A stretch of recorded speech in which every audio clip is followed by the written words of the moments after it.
প্রচণ্ড গরমে কার্যত নাভিশ্বাস উঠেছে রাজ্যবাসীর। কলকাতা সহ দক্ষিণবঙ্গের সবকটি জেলাতেই সর্বোচ্চ তাপমাত্রা 40 ডিগ্রির ওপরে উঠে গিয়েছে। আর এই পরিস্থিতিতে সাধারণ মানুষ যখন খুব প্রয়োজন ছাড়া সকাল 11টার পর আর রাস্তায় বেরোচ্ছেন না, তখন বিভিন্ন দলের ভোটের প্রার্থীদের বিষয়টা একেবারেই আলাদা। রোদে তেতে পুড়েও কিন্তু প্রচারে কোনো খামতি রাখছেন না প্রার্থীরা। ভোট বলে কথা। আর এই যেমন যাদবপুর লোকসভা কেন্দ্রের তৃণমূলের প্রার্থী সায়নী ঘোষের কথাই ধরুন না। নাওয়া খাওয়া ভুলে একেবারে যাদবপুরের বিভিন্ন ওয়ার্ড এবং বিধানসভা এলাকা চষে বেড়াচ্ছেন তৃণমূলের এই দাপুটে নেত্রী। এবার এই ব্যস্ত শিডিউলের মধ্যেই সায়নী ঘোষকে হালকা মুডে দেখা গেল ক্যারাম খেলতে।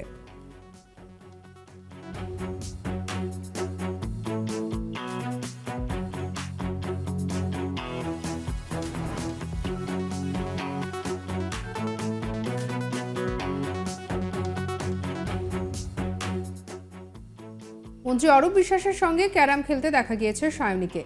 সেই ভিডিও এখন সোশ্যাল মিডিয়ায় রীতিমতো ভাইরাল হয়ে গিয়েছে। শনিবার 20 এপ্রিল বাঁশদ্রোণী অঞ্চলে প্রচারে গিয়েছিলেন সায়নী ঘোষ। সেখানেই দলের অগ্রজ এবং সেখানকার বিধায়ক তথা মন্ত্রী অরূপ বিশ্বাসের সঙ্গে ক্যারাম খেলতে দেখা গিয়েছে তৃণমূলের তারকা প্রার্থীকে। আর এদিকে যেটা দেখা যাচ্ছে, একেবারে সাদা সালোয়ার পরে, কপালে টিপ পরে সাদামাটা ভাবেই প্রচারে বেরিয়েছিলেন সায়নী। বেশ মনোযোগ করেই একেবারে স্ট্রাইকার হাতে ক্যারামের ঘুঁটি মারতে দেখা গেল সায়নীকে।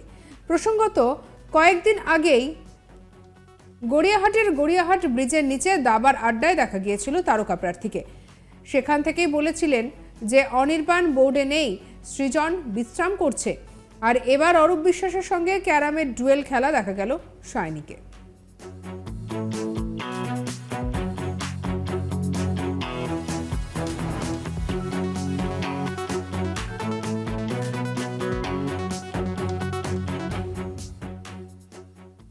অরূপ বিশ্বাস ও সায়নী ঘোষ তৃণমূলের দুই নবীন এবং প্রবীণের এই ক্যারাম ডুয়েল এখন রীতিমতো ভাইরাল হয়ে গিয়েছে সোশ্যাল মিডিয়ায়।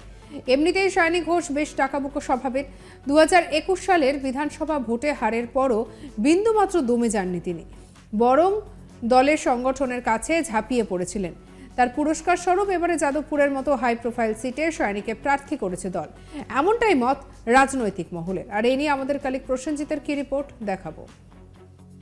নির্বাচনী প্রচারের ফাঁকে এবার ক্যারাম খেলতে দেখা গেল যাদবপুর লোকসভা কেন্দ্রের তৃণমূল প্রার্থী সায়নী ঘোষকে।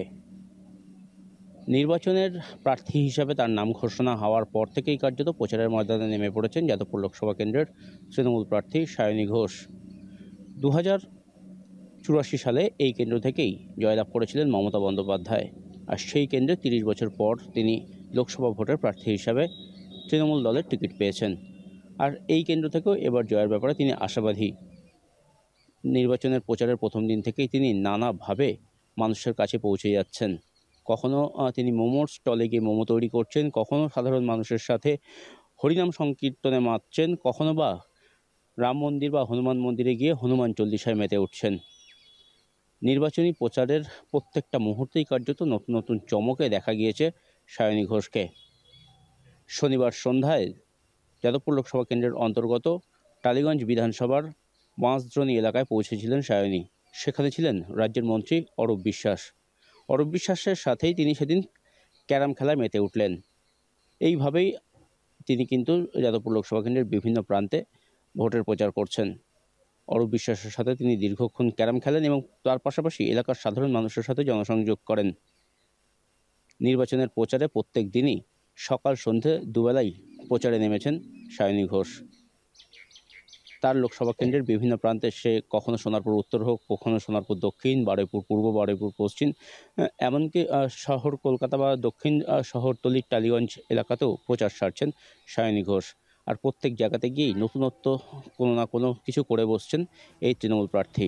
আর এবার তাকে দেখা গেল ক্যারাম খেলতে রাজ্যের মন্ত্রীকে সাথে নিয়ে দীর্ঘক্ষণ ক্যারাম খেললেন তৃণমূল প্রার্থী সায়নী ঘোষ।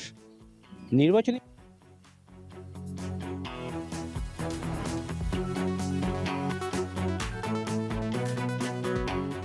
এর আগে প্রচারে বেরিয়ে সায়নী দাবি করেছিলেন যে তিনি ঘরের মেয়ে হয়ে দেখাবেন। আগের সাংসদ কখনো দাবি করেননি তিনি ঘরের মেয়ে হতে চান, কিন্তু আমি সেই দাবি যখন করেছি নিশ্চয়ই হয়ে দেখাবো। এভাবেই যাদবপুর লোকসভা কেন্দ্রের বিদায়ী সাংসদ মিমি চক্রবর্তীকে কটাক্ষ করলেন সায়নী ঘোষ। রবিবার বিকেলে পয়লা বৈশাখের দিন একেবারে যাদবপুর লোকসভা কেন্দ্রের অন্তর্গত ভাঙড় বিধানসভার সোনপুর বাজার থেকে খন্নের পোল পর্যন্ত বর্ণাঢ্য শোভাযাত্রা করে তৃণমূল। যাদবপুর লোকসভা কেন্দ্রের প্রার্থী হিসেবে নিজের নাম ঘোষণার পর থেকেই প্রচারের ঝড় তুলেছেন সায়নী।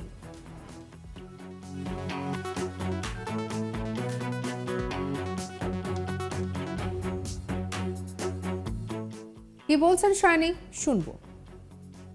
সাংগঠনিকভাবে কোন স্তরে আমরা পৌঁছেছি আজকে এই মিছিল দেখে শুধুমাত্র ভাঙড়ের মানুষ নয়, গোটা পশ্চিমবঙ্গের মানুষ আজকে দেখেছে যে শওকত মোল্লার নেতৃত্বে এবং সবাই যারা এখানে রয়েছে কঠোর পরিশ্রমের ফলে এবং তার সাথে স্বতঃস্ফূর্তভাবে মানুষ যেরকমভাবে যোগদান করেছেন আজকের মিছিলে, আই থিঙ্ক ইটস আউটস্ট্যান্ডিং এবং এটা অনেক বড় একটা বার্তা পৌঁছে দিয়েছে মানুষের কাছে যে ভাঙড়বাসী পুনরায় তৃণমূল কংগ্রেসের সমর্থনে মাঠে নেমেছে।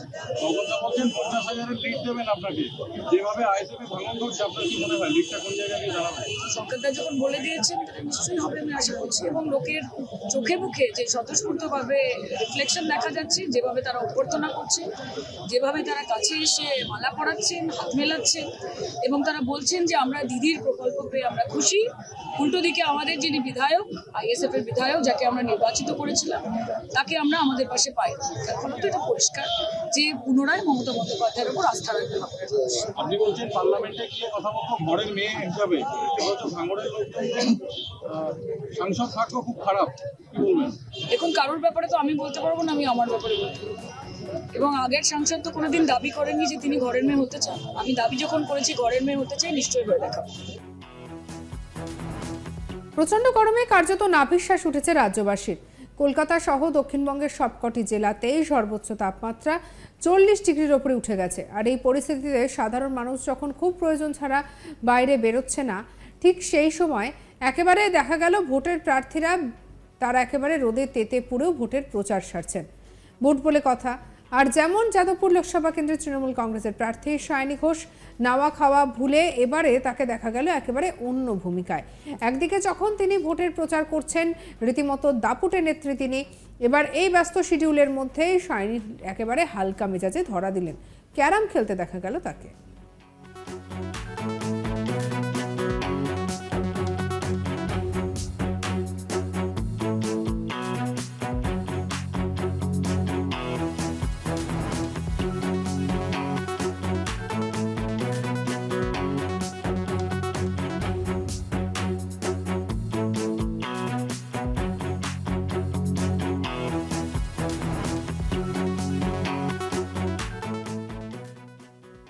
সঙ্গে রাখুন আজ তাক বাংলাকে, সাবস্ক্রাইব করতে ভুলবেন না।